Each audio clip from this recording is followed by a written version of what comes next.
My fiancée ghosted me to party with her ex 2 weeks before our wedding, so I made a quiet plan behind her back. What happened next was her nightmare. 2 weeks ago, I woke up like any other day. I reached over to her side of the bed, but it was empty. At first, I didn't think much of it. Maybe she went for a jog or had an early morning errand. It wasn't until I got up, brushed my teeth, and saw her side of the bathroom untouched that I started to feel weird. She hadn't been here since last night. I tried calling her, straight to voicemail. I texted, "Hey, where are you? Woke up and you weren't home."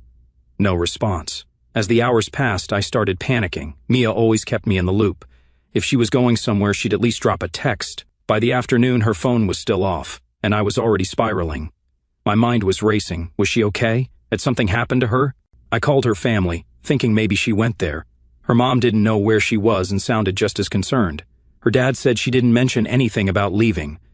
That's when I really started to freak out. If her own parents didn't know where she was, this wasn't just a small miscommunication. Next, I reached out to her friends. No one answered. Some left me on read, which pissed me off even more. They were always chatty when we were out at dinner or parties, but now they were suddenly silent. I was losing it. By the evening, I was pacing around the living room. Should I call the police? What if something bad had happened? I barely slept that night. My phone was glued to my hand. Every time a notification popped up, my heart would jump, but it was never her. Around 4 in the morning, completely exhausted, I opened Instagram out of habit, scrolling mindlessly, and then I saw it. A group photo of a bunch of her. College friends at some bar, laughing, drinks in hand, and there she was, front and center, smiling like she didn't have a care in the world. My stomach dropped. I stared at the picture, hoping I was wrong, but it was her. The bar was tagged in the post. Out of curiosity, I tapped on it and realized it wasn't even local. It was in Spain. Spain! My fiancé, the person I was supposed to marry in 2 weeks, had hopped on a plane and flown halfway across the world without telling me. I felt like my brain couldn't process it. This wasn't real. It couldn't be. But there she was, grinning with her friends like everything was fine. No message, no call, no explanation, nothing. I was furious. I mean, who does that? How do you just disappear without a word to your partner? I texted her immediately, "And I know where you are. You better get on the next flight home or this wedding is off." I didn't even care if I sounded harsh. What else was I supposed to say? I poured my heart into a follow-up message, telling her how disappointed I was, but did she respond? Of course not. Her phone was still off. I ended up staring at the ceiling for hours, replaying every moment of our relationship in my head, trying to figure out how we got here. The next day, her parents called again, asking if I'd heard from her. When I explained what I found, they were as shocked as I was. "Spain?" her mom asked, sounding like she was about to cry. Her dad just muttered something about undamn friends, under his breath. They promised to try and reach her, but I wasn't holding my breath. At this point, I wasn't even sad anymore. I was just pissed. The love of my life, the person I thought I knew, had chosen to party with her friends in another country instead of being here with me. It wasn't even about the wedding anymore. It was about respect. That evening, she finally called. Her voice was calm, like nothing had happened. Hey, she said casually, as if we weren't on the verge of a massive fallout. I didn't even let her finish her sentence before I let loose. "Do you have any idea what you've done?" I said, my voice shaking. "Sue disappeared. I thought something had happened to you. Do you know how scared I was?" She sighed, annoyed like I was being dramatic. "It's not that big of a deal," she said. Not that big of a deal. I couldn't believe my ears. She went on to explain that her college friends had been planning this surprise trip for months. They only told her about it last week, and they had already booked and paid for everything. She didn't want to go at first, she claimed, but they insisted, and she didn't want to waste the money. I asked her why she didn't just tell me. "Because I knew you'd overreact," she said. "So I wanted to go. I deserved it. I haven't had a trip with my friends in years." Overreact? I didn't even know what to say to that. I was too stunned to yell. I asked her point blank, "What about our wedding? Do you think about that?" She shrugged it off. "I'll be back before then. It's just 2 weeks. Relax." Relax. That word set me off. "If you're not back tomorrow," I told her, "if there won't be a wedding to come back to." Her response? "And since he already told you I'm staying, deal with it." And then she hung up. I'm not proud of what I did next, but I spent the rest of the night stewing in my anger. Every time I thought about her sitting in some bar in Spain, laughing it up while I was here cleaning up her mess, my blood boiled. That's when I made the decision I wasn't waiting for her to come back. I was calling off the wedding. She wanted to party? Fine. She could party all she wanted, but she wasn't going to party her way back into my life. The morning after that awful call, I woke up feeling hollow. I barely slept, replaying our conversation in my head over and over. I kept thinking, sheesh, how did it come to this? Just days ago, we were picking out cake flavors and finalizing the guest list. Now I was staring at the ceiling, trying to convince myself this wasn't all a bad dream. When I finally dragged myself out of bed, the first thing I did was check my phone. No texts, no missed calls, no apologies. She wasn't going to reach out. I think deep down I already knew that. I started scrolling through Instagram again, even though it felt like punching myself in the face. More pictures, more stories. She was at some beach this time, drink in hand, arm around one of her friends. She looked so happy. I wasn't even jealous at that point, I was just angry. It wasn't just that she was partying while I was losing my mind. It was that she didn't seem to care. Not about me, not about us. I decided I wasn't going to sit around waiting for her to come to her senses. The first thing I did was text the wedding planner, "We need to talk." It felt surreal typing those words, like I was talking about someone else's wedding. She responded almost immediately, probably assuming I had some last-minute change to the seating chart. Little did she know. Next, I drafted a message to our guests. I stared at it for what felt like forever, rewriting the words in my head before finally typing them out. "Teesh, hi everyone. I wanted to let you know the wedding is canceled. Please don't contact me about this right now. I need time to process everything. Thank you for understanding." I didn't explain. I didn't feel like I owed anyone more than that. As soon as I hit send, the messages started pouring in. Most were sympathetic, "So sorry to hear this," or "Let me know if you need anything." But a few people wanted details. "What happened?" they asked. "Are you okay?" I ignored them. I wasn't ready to talk about it. By the afternoon, word had gotten around. Her parents called me, their voices shaky with confusion. "What's going on?" her mom asked. "Why are people saying the wedding is canceled?" I explained everything, from the moment she disappeared to that awful phone call. I told them about the texts, the Instagram posts, the blatant disregard for what we'd built together. Her mom cried. Her dad didn't say much, just muttered something about her needing to grow up. They promised to try and get through to her, but I wasn't holding my breath. If she hadn't listened to me, why would she listen to them? That evening, she called again. This time, I let it ring out. I wasn't in the mood to hear her excuses. She texted instead, "Please answer. I just want to talk." I didn't reply. The next day, I started making the hard calls, canceling the venue, the photographer, the florist. I thought it would hurt more, but honestly, it was cathartic. Each cancellation felt like reclaiming a little bit of control. I wasn't going to let her actions dictate my life anymore. The wedding planner was understanding. "I'm sorry to hear this," she said, "and let me know if there's anything I can do." The vendors weren't as kind. Some charged hefty cancellation fees, which stung, but I figured I'd deal with that later. By the time I finished, the only thing left to do was pack up her things. I couldn't bear to look at them, so I stuffed everything into boxes as quickly as possible. Her clothes, her books, even the stupid little knickknacks she insisted on keeping on the coffee table. It all went into the spare room, out of sight and out of mind. That night, her parents called again. They'd finally gotten through to her. They said she was upset and wanted to come home. "Just give her a chance to explain," her mom pleaded. "She loves you." But love wasn't enough. If she loved me, she wouldn't have done this in the first place. "She can come back," I said, my voice cold. "But she won't be coming back to me." She showed up 2 days later. I saw her car pull into the driveway, her suitcase in the trunk. I didn't even open the door. She knocked and knocked, calling my name. "Shh. Oh, please, let's talk," she shouted. "We can fix this." Her voice cracked, and for a moment I almost caved. Almost. But then I remembered the phone call, her laughing in the Instagram stories, the way she told me to deal with it. "Sen already told you," I said through the door. "The wedding is off. You made your choice." She started crying then, loud, messy sobs that echoed through the door. It hurt to hear her like that, but I couldn't let her back in, not after everything. Eventually she left. I watched her drive away, tears streaming down her face. It felt like a weight had been lifted, but also like a part of me had been ripped out. That night I got another flood of messages. Her friends, her family, even a few of our mutual friends. "She's really sorry," they said. "Don't you need to talk to her?" But I couldn't. Not yet. Maybe not ever. After Mia left that day, the reality of what I'd done started to settle in. The wedding wasn't just on hold, it was canceled, finished, and so was our relationship. At first, I felt a weird kind of relief, like I'd finally made a decision and didn't have to keep agonizing over it. But that relief didn't last long. Everywhere I turned, there were reminders of her. The stupid little magnets she collected from every trip we went on. Her favorite mug still sitting. In the sink, the framed picture of us at her cousin's wedding last year, where everyone kept saying we looked like the perfect couple. It was like the apartment was mocking me. I thought about boxing everything up and dropping it off at her parents' house, but even the thought of seeing her mom's face made my stomach churn. So, I left it all in the spare room and closed the door. Out of sight, out of mind, right? The messages kept coming. Friends, family, random acquaintances. Everyone wanted to know what happened. Some people were genuinely supportive, sending messages like, "I'm so sorry you're going through this," or "Let me know if you need anything."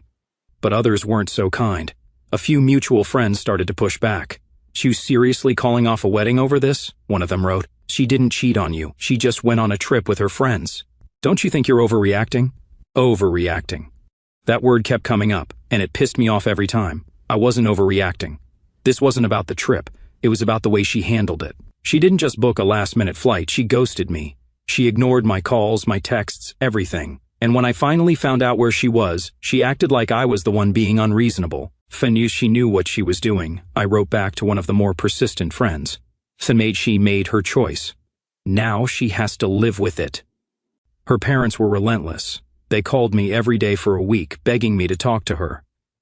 "She's devastated," her mom kept saying. "She knows she made a mistake." At one point, her dad even tried to guilt-trip me. "And you've been together for 6 years," he said. "Are you really going to throw all that away over one bad decision?" That phrase stuck with me, one bad decision. Was it really just one bad decision, though, or was it a sign of something deeper? I couldn't stop thinking about what she said on the phone, how she needed life experiences before settling down. It was like she was already regretting the life we were building together, and I couldn't unhear that. Eventually, my parents got involved. I don't know if Mia's family called them or if word just got around, but one night I got a text from my mom, "We need to talk." When I called her back, she didn't waste any time. "What's going on?" she asked. "Why is the wedding canceled?" I tried to explain, but it didn't seem to sink in. She kept interrupting, asking why I couldn't just forgive her and move on. "When people make mistakes," she said, "you're not perfect either, you know?" That stung. Of course I wasn't perfect, no one is. But this wasn't some minor argument about where to go for dinner or who forgot to do the dishes. This was my fiancé abandoning me 2 weeks before our wedding to party in another country. "It's not just the trip, Mom," I said. "It's the way she handled it. She didn't respect me. She didn't respect us." She sighed. "I just think you're making a big mistake." That was the end of the conversation. The tipping point came a few days later when Mia's friends emailed me. Not just a text or a DM, an actual email. I guess they figured I'd block them on everything else, so this was their last resort. The message started off with some half-baked apology. "We're sorry about how things turned out," they wrote. "We didn't mean for it to go this far."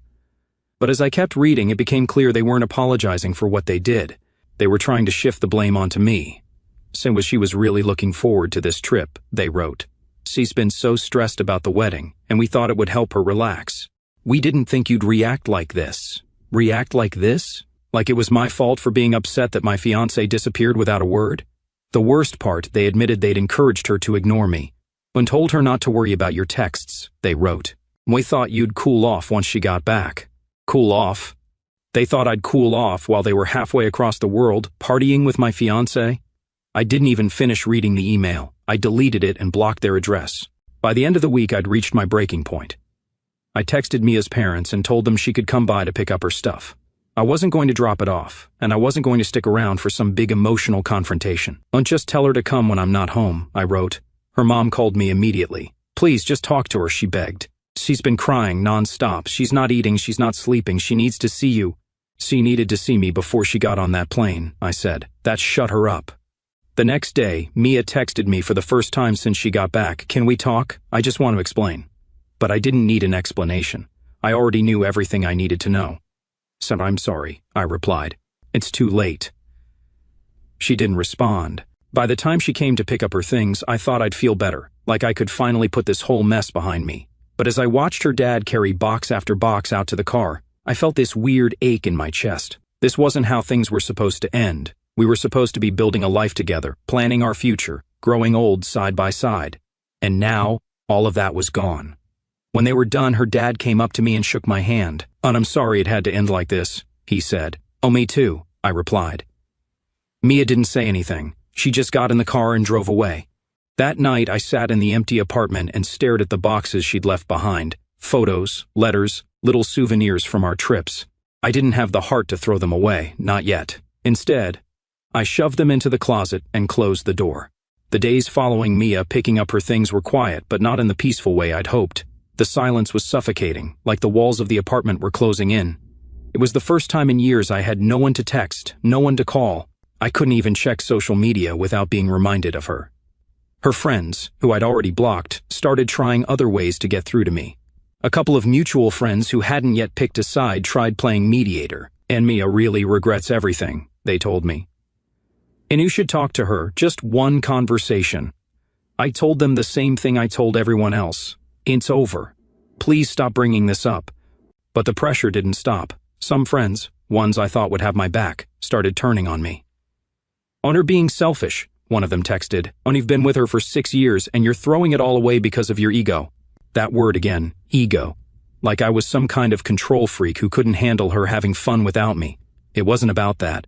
It was about trust, about respect. I blocked that friend too. My parents, on the other hand, were relentless. Every time I talked to them, they brought Mia up. You should give her a chance, my mom said for the 3rd time in as many days. She made a mistake, but she's young. You both are Say she's not too young to know how to communicate, I snapped. My dad chimed in. Sometimes you have to look at the big picture. Are you really ready to let 6 years go because of one fight? It wasn't a fight, I said. And it was a choice, and she chose to leave. They didn't get it. They probably never would. The breaking point with my parents came a week later when I stopped by their house to pick up some of my old stuff. My mom cornered me in the kitchen and started her usual spiel. She's been calling us, she said. Cece's devastated. Don't you think you should at least hear her out? Oh no, Mom, I said, trying to keep my voice calm. She pressed on. She's a good girl, you know that. She just got caught up in the moment. It doesn't mean she doesn't love you. I lost it then. If she loved me, she wouldn't have done this. End of story. My mom looked like I'd slapped her. She didn't say anything after that, and when I left, I could tell things weren't going to be the same. In the middle of all this, Mia's college friends reached out again, this time texting me from a new number. When just wanted to say sorry again for what happened, the message read. When didn't mean for things to get this bad. I didn't even respond. They'd already made their position clear when they convinced Mia to ignore me and stay in Spain. Their apologies meant nothing now. But they kept texting. She's miserable without you, one of them wrote. Say she's willing to do anything to fix this. Please talk to her. I blocked the number. The thing is, I wanted to move on. I wanted to wake up one day and not feel like my life had just imploded. But every time I tried, someone else would drag me back into the mess. Mutual friends, her family, even people who barely knew us, weighing in like they had any right to tell me what to do. The only thing that helped was work. I started throwing myself into my job, taking every shift I could, staying late whenever possible. It was exhausting, but at least it kept my mind off things. I also started going to the gym, not because I had some grand plan to unglow up or win the breakup, but because I needed something, anything, to get me out of the house. At first, it was just a way to kill time, but eventually it became a routine, a distraction. 2 weeks after Mia picked up her stuff, I got a text from her parents. Oh, she'd like to talk to you, her dad wrote. On just one conversation, for closure. Closure. That word made me laugh bitterly. She didn't care about closure when she left for Spain. She didn't care about it when she ignored my calls and told me to deal with it. Now she wanted closure? I didn't reply. A month later, I ran into her at a coffee shop. I hadn't seen her since the day she came to get her things, and it caught me off guard. She was sitting by the window, staring at her phone. She looked tired, older somehow. I froze. Part of me wanted to leave before she saw me, but before I could turn around, she looked up. Our eyes met, and for a moment, it felt like time stopped. She smiled faintly and waved. I hesitated, then walked over to her table. Hi, she said softly. Softly. Hi. We stood there awkwardly for a few seconds before she gestured to the chair across from her. Do you want to sit? I did. We didn't talk about the wedding or the trip or any of the things that had torn us apart. Instead, we made small talk. She told me about her new job. I told her about mine. It was polite, almost distant, like we were old acquaintances catching up. When I finally left, I felt strange, not sad exactly, just empty. That encounter made me realize something. I was never going to get the closure I wanted. Not from her, not from anyone. The only way to move on was to accept that some things don't make sense, and some wounds don't heal cleanly. So, that's what I've been trying to do. After that run-in with Mia at the coffee shop, I thought about her a lot.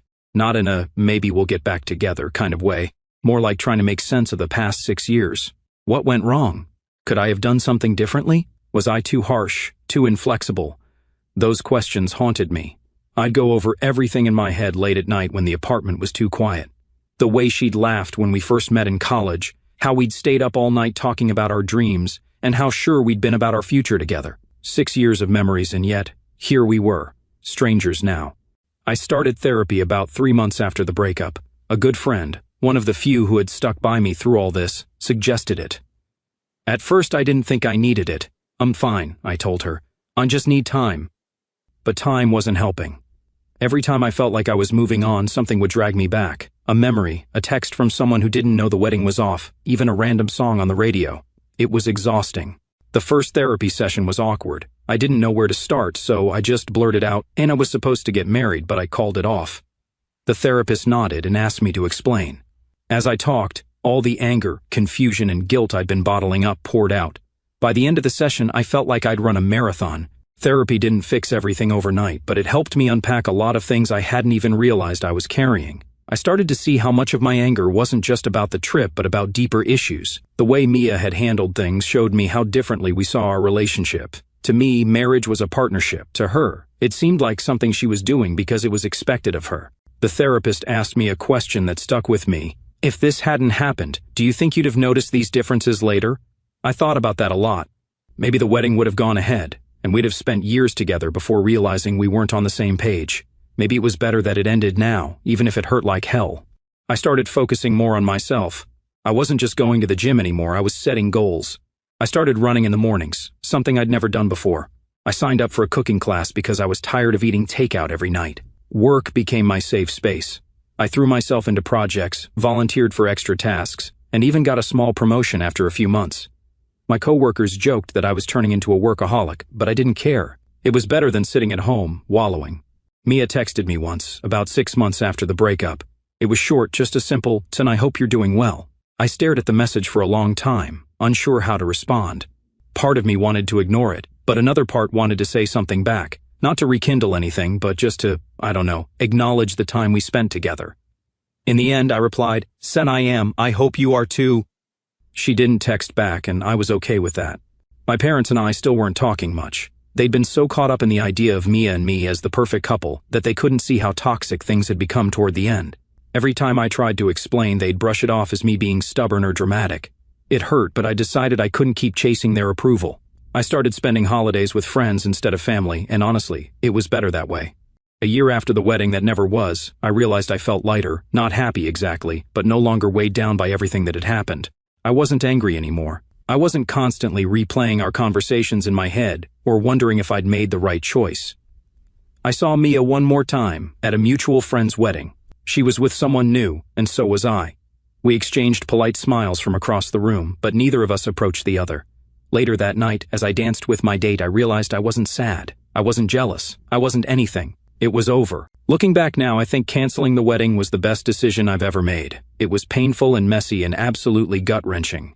But it forced me to confront things I might have ignored otherwise. I learned a lot about myself in the past year. I learned how to set boundaries and stand up for what I need in a relationship. I learned that it's okay to walk away from something, even if you've invested years into it, if it's no longer serving you.